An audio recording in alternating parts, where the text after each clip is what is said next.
et bienvenue à l'émission Parole de femmes. Je souhaite la bienvenue à toutes les femmes qui m'entourent aujourd'hui. Bonjour Mathilde. Bonjour Anne, Bonjour. qui est de retour de France. Et bonjour Aurélie. Bonjour, et aujourd'hui, on a le plaisir de recevoir Pasteur Gladys qui vient de France, qui vient de Paris, qui est de passage au Québec. T'apprécies ton voyage? Ça va, tout se passe bien. C'est très agréable d'être ici. Tu vas vivre ton meilleur moment? Maintenant. C'est ça. Aujourd'hui, nous allons parler de que fait Dieu dans l'épreuve. Il y a des famines, il y a des guerres, il y a tellement de choses horribles qui se passent dans le monde et on entend souvent mais que fait Dieu? Pourquoi Dieu permet toutes ces choses? Mais est-ce que c'est vraiment Dieu qui est l'auteur de toutes ces choses atroces? Alors c'est vrai que la plupart des gens ont cette tendance à toujours accuser Dieu de tout ce qui se fait de mal, comme tu viens de le dire. Les épreuves, la famine, les guerres, toutes ces choses viendraient de Dieu et toutes ces choses auraient été faites par Dieu pour pouvoir punir l'homme, on ne sait de quoi. Alors que Dieu, en général, ce qu'on sait, ce que la Bible nous révèle, c'est que Dieu n'est pas l'auteur de l'épreuve. C'est pas lui qui envoie les épreuves pour punir les gens. Ce n'est pas lui qui envoie la malédiction. Ce n'est pas lui qui envoie la mort. Ce n'est pas lui qui envoie les souffrances, le deuil. Donc, pour quand il y a des faire du tremblements mal. de terre, une catastrophe, on peut pas mettre le blâme sur Dieu, la responsabilité sur Dieu. Non, hélas, on peut pas dire ce genre de choses parce que quand on regarde ce qui se passe avec tous ces changements dans l'atmosphère, le fait que l'homme pollue la terre, etc. On peut pas dire que c'est Dieu qui fait ça. La pollution, c'est pas dû à l'air. L'histoire de la couche d'ozone, c'est pas dû à Dieu. C'est l'homme qui pourrit la terre et après, en fin de compte, on dit Dieu, c'est à cause de toi toutes ces choses-là. Et c'est un mensonge en fait que de pouvoir accuser Dieu et de dire qu'il est l'auteur de ces choses-là. C'est vraiment un mensonge.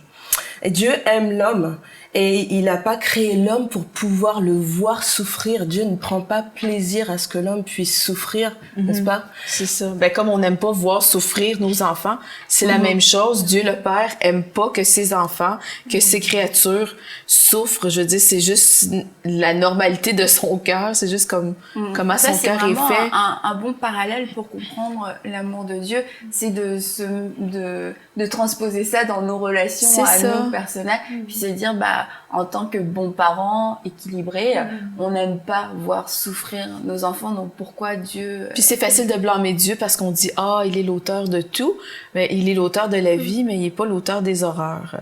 Parce que ça dit dans la Bible que le diable vient pour voler, égorger et détruire. Et moi, Jésus, je suis venu pour vous donner la vie et la vie en abondance. Deux fois en plus, la vie et en abondance.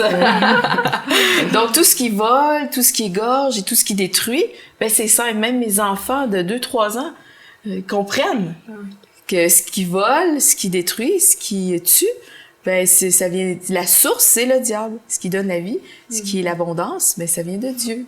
Mais quand on parle, quelquefois quand on entend les gens parler de Dieu et qu'ils vont accuser Dieu, c'est sûr pour tout ce qui est catastrophique sur la terre entière, on peut peut-être éventuellement comprendre que puisque c'est l'univers, c'est grand, qu'on va essayer de pointer quelque chose de grand aussi, mais les gens aussi vont pouvoir pointer Dieu comme le coupable pour leur propre vie personnelle, leur souffrance personnelle. Est-ce que là, il y a un peu plus de raison de le faire?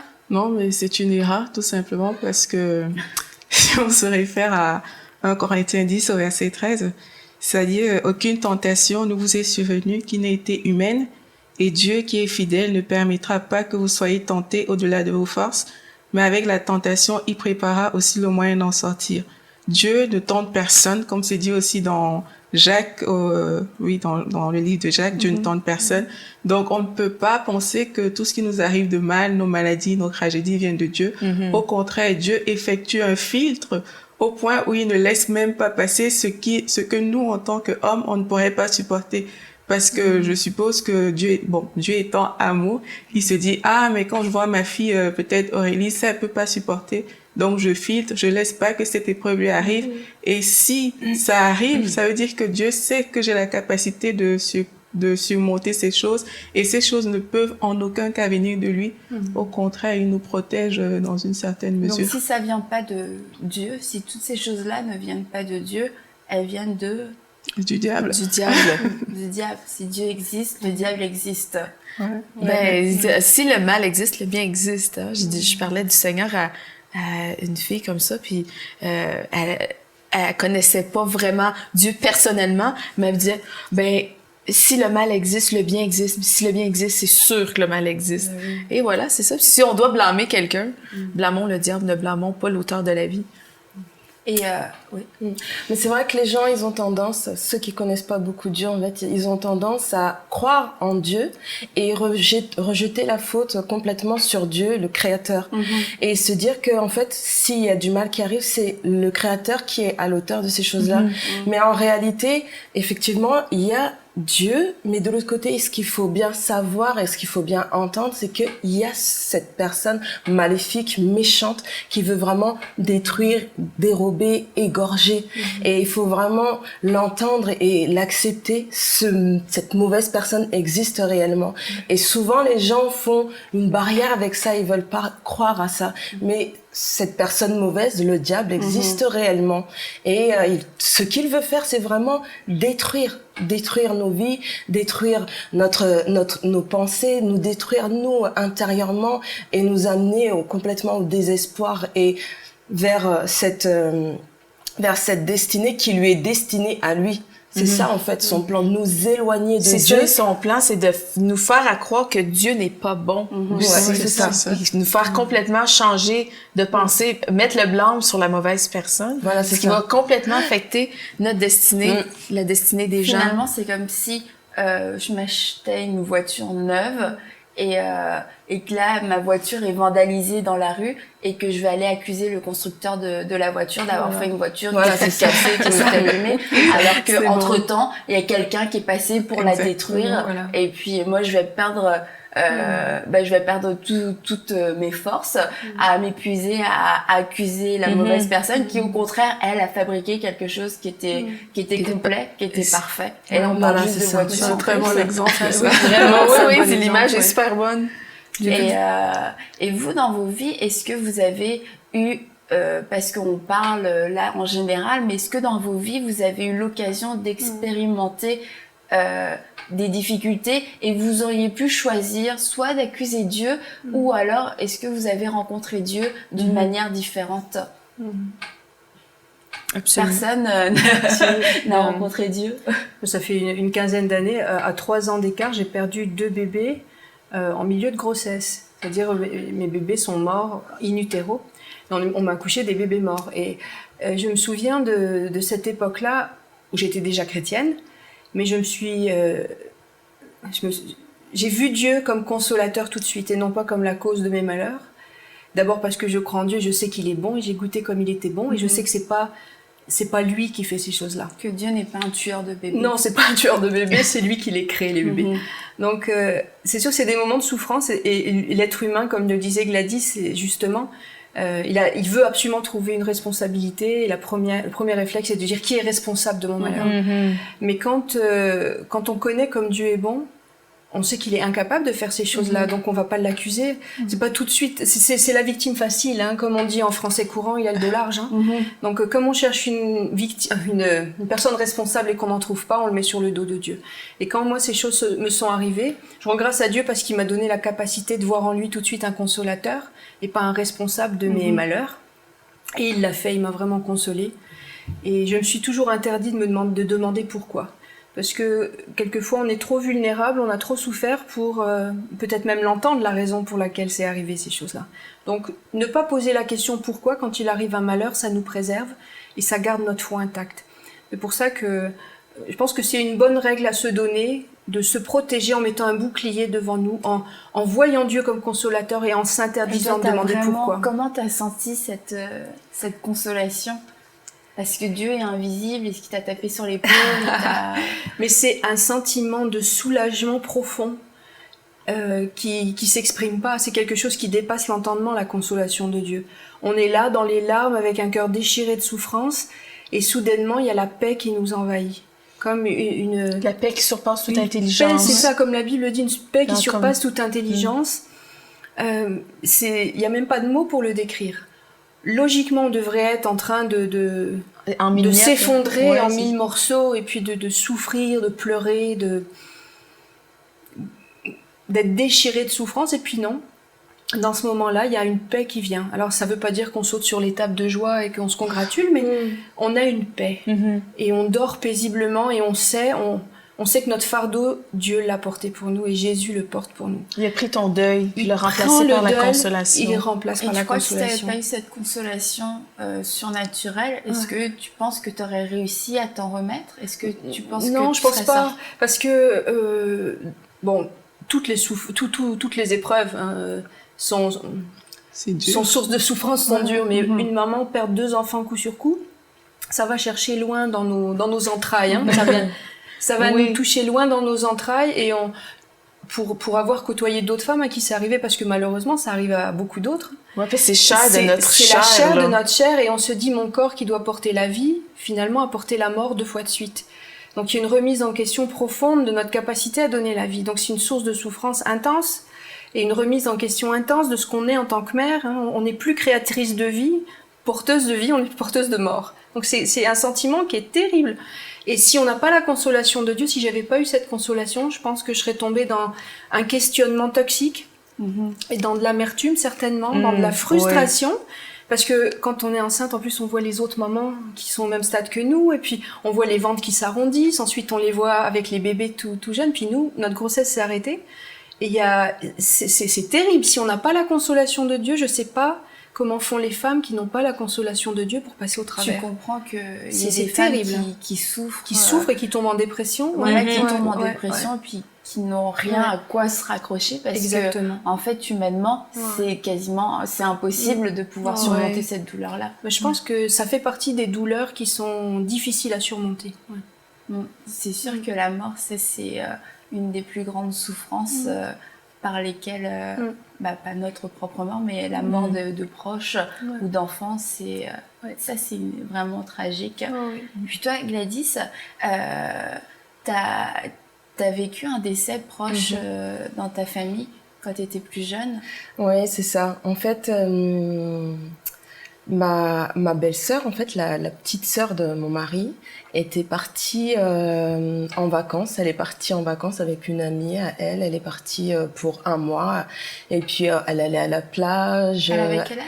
Elle avait 17 ans. Elle partait à la plage, se promener, se faire plaisir, tout simplement. C'était les vacances. Elle avait passé son bac. Et voilà, elle partait pour du plaisir. Et puis, 1 semaine ou 2 semaines, je me rappelle plus trop combien de temps, après son départ, on nous a téléphoné pour nous dire, écoutez, il était 6h du matin, le téléphone sonne, puis on s'est pas vraiment réveillé, parce qu'à 6h du matin, un dimanche matin, on se réveille pas, en fait. Et on nous laisse juste un message pour nous dire, oui, rappelle-moi vite, elle va pas bien, il s'est passé quelque chose, etc. Et donc tout de suite on a rappelé et puis on n'a pas voulu nous dire quoi que ce soit au téléphone, on nous a juste dit venez, c'est important, etc. Donc on s'est déplacé, on est allé voir et puis on nous a dit effectivement en fait elle est là-bas mais elle était à l'hôpital mais elle est morte, elle a eu un accident de voiture, elle est morte. Donc c'est comme si le monde nous tombe sur la tête en fait. Ça s'est effondré là. Comme si le monde totalement s'effondrait autour de nous, les choses étaient suspendues, plus rien n'était compréhensible en fait. Et puis donc tout de suite mon mari a dû prendre l'avion, partir avec sa mère, son autre sœur, pour voir ce qui se passait. Je me retrouvais toute seule avec les enfants qui étaient au courant de la situation, ma grande qui avait pleuré toute la nuit. Et il fallait aussi expliquer aux enfants que tata est partie, que ces choses-là en fait, c'est vraiment des temps, le deuil et la séparation d'un être cher, surtout quelqu'un qui a 17 ans, on dit à la force de l'âge. Ouais, ça peut être difficilement compréhensible. C'est oui, il y a pas vraiment de mots à poser sur une situation comme celle-ci en fait. Mais très rapidement, en fait, ce qui est venu à ma pensée, c'est c'est ce verset, justement. Le voleur ne vient que pour dérober, égorger et détruire. Ce qu'il veut, c'est voler, voler, voler, voler. Et je savais, connaissant mon Dieu, en tout cas, je savais que c'était pas lui qui voulait ces choses-là, que c'était pas lui qui avait voulu qu'à son âge, elle puisse partir. Et ben, surtout que Dieu dit, ben, dans les psaumes, c'est écrit, je te Voilà. rassasierai Voilà, de c'est longs ça. jours. Ouais, Je pense pas qu'à 17 ans, elle était rassasiée. non, elle C'est- était pas rassasiée, pas Elle était encore. remplie de vie, elle s'en Voilà, allait. c'est ça. Et donc ce verset est venu comme une lumière déjà pour expliquer les choses. Et savoir, rappeler en tout cas à mon cœur que de toute façon ce n'était pas Dieu qui était derrière ça. Et c'était important, c'est vraiment important de savoir que ça n'est pas Dieu qui est derrière le malheur qui nous atteint. La Bible dit que le malheur atteint souvent le juste, mais le Seigneur l'en délivre toujours. Amen. Toujours le Seigneur l'en délivre. Et ça c'était vraiment important. Et ensuite, vraiment j'ai laissé mon cœur, mes pensées à Dieu pour qu'il puisse me consoler aussi, qu'il puisse Guérir ton poser cœur. son baume. Et mon mari a fait vraiment les mêmes choses. Et il avait beaucoup prié. Et, il a laissé simplement la paix de Dieu, la consolation du Saint-Esprit l'aider, le fortifier, le consoler complètement. Et ça a pris quelques temps, mais rapidement, au travers aussi de la louange et reconnaître qui est Dieu, laisser Dieu nous remplir par son amour, et Dieu vraiment a consolé nos cœurs. On peut parler d'elle avec la plus grande joie, en se rappelant combien elle était heureuse de vivre, et comme elle appréciait tellement de choses. Mais je pense dans des situations comme ça, comme tu dis, la paix qui est venue sur toi, sur ton époux, quand on va chercher notre source de C'est paix ça. en Dieu, c'est quelque chose de surnaturel qui vient et qui est comme déposé en nous. C'est quelque chose qui vient pas de nous quand on sait que ça fait pas de sens qu'on expérimente la paix dans une situation où on devrait être complètement en mille morceaux, qu'on devrait être en deuil, qu'on pense qu'on s'en sortira jamais. C'est vraiment quelque chose de surnaturel qui vient nous apaiser, puis que, tu sais, qui vient prendre nos pensées aussi. C'est ça, je pense que c'est juste Dieu qui peut Et faire vous ça. deux, donc, vous avez expérimenté cette consolation qui... En fait, la consolation de Dieu nous montre que, premièrement, c'est sûr, c'est pas l'auteur du mal, mais que il a une solution, il a une provision pour venir guérir, pour venir secourir, pour venir nous appuyer à notre roc dans ces moments difficiles. C'est ça. Et puis, ce que je trouve beau dans la consolation, c'est que, en fait, la consolation de Dieu est beaucoup plus profonde que l'image qu'on s'en fait aujourd'hui de la consolation. Tout à l'heure, je te disais, il t'a tapé sur l'épaule parce que mais c'est vrai que pour nous, entre humains, on va dire, viens, je vais te consoler. On Tu se me dit tapes câlin, sur l'épaule, c'est fini. mais c'est juste pour calmer l'âme, mais ça vient pas vraiment guérir ou faire ce travail qui est complètement surnaturel, qui dépasse Notre intelligence, nos nos pensées. et Ouais, que C'est une guérison. Je pense, on dit consolation, mais on peut dire que c'est dans ce cas-là un synonyme de guérison, parce qu'il y a une blessure profonde quand on passe par une épreuve de privation, de la compagnie de quelqu'un, séparation ou d'autres choses, et un sentiment d'injustice. Donc il y a une blessure. Et c'est une guérison que Dieu nous donne, comme pour d'autres choses de notre vie. Il y a une guérison. Mais dans Luc et dans Isaïe, ça dit que Jésus vient pour guérir les cœurs Exactement. Il brisés. est celui qui guérit. Il a pris nos meurtrissures à la croix. Et je pense que peut-être qu'il y a des gens qui nous écoutent et qui se disent, mais moi, j'ai connu l'épreuve, mais Dieu m'a pas consolé. Je pense que Dieu vient nous consoler quand on ouvre une porte aussi, pour le laisser nous consoler. Ouais. Et C'est bien. comme quelqu'un qui est en train de se noyer va chercher à attraper une bouée de secours, il faut quelqu'un qui passe par l'épreuve et le réflexe de se tourner vers Dieu. S'il se tourne pas vers Dieu, il va pas attraper la bouée. Et Dieu est plus que notre bouée, il est celui qui va nous guérir profondément. Et s'il y en a qui nous écoutent comme ça, qui sont dans l'incompréhension, pensez toujours que c'est nous qui avons le premier pas à faire, dans le sens où on ouvre la porte de notre cœur pour que Jésus vienne nous guérir aussi. Parce que Dieu est toujours disponible, Toujours, Dieu est toujours là, il n'est exactement. pas trop occupé. Des fois, Non. les gens pensent, Dieu gère beaucoup S'occupe de pas de moi, choses, ouais. mais Dieu est omniprésent, omnipotent. Il est là pour tout le monde, en fait. Mais c'est ça, il n'y a Ouais, pas de ouais. limite à ce que Il est Dieu peut disponible. faire et il est en dehors du temps. Donc, je pense qu'il n'y a pas de trop grandes choses pour lui demander, puis vraiment savoir qu'il est toujours là. Ça, je pense que c'est une chose que Et vous, c'est ce que les gens vous ont besoin avez de fait, vous savoir. êtes tourné vers Dieu, Tout de mais suite, est-ce que vous et vers sa consolation, mais est-ce qu'à un moment donné, vous avez conscience que vous avez fait un choix, que vous auriez pu aussi vous priver de cette consolation? Ouais, c'est ça. En fait, c'est sûr que il y a comme, avec cette blessure, en fait, il y a comme on peut dire une fracture, entre guillemets, mais en fait, il y a effectivement ce choix, choisir de rester dans le deuil, et puis rester, s'appesantir sur ce deuil, et complètement rester dans le désespoir, la déprime, la dépression, et choisir aussi de se dire, ben, ok, mais Dieu, il est là, en fait, dans tout ça. Et qu'est-ce que je veux, moi, en fait? Est-ce que je veux choisir de rester déprimée ou est-ce que je veux choisir de me relever de cette situation? Est-ce que je veux faire le choix de Dieu?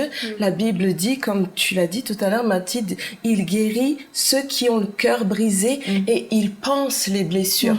En fait, est-ce que je veux choisir de rester dans la déprime ou est-ce que je veux choisir ce que Dieu me propose, en fait? Jésus me propose, tu sais, moi, je suis venue sur la croix pour toi et je veux réellement pouvoir te guérir. Je veux vraiment pouvoir penser tes blessures. Moi, je suis là en soutien pour toi. Et Jésus propose son aide comme ça. Il dit, tu veux mon aide? Est-ce que tu veux mon aide, en fait? Comme la Bible nous dit, je mets devant toi la vie et la Voilà, mort. c'est ça, choisis la vie. Voilà. Mais on parle d'un Dieu qui est bon, d'un Dieu qui est amour, d'un Dieu qui console et que vous avez expérimenté, que nous avons expérimenté.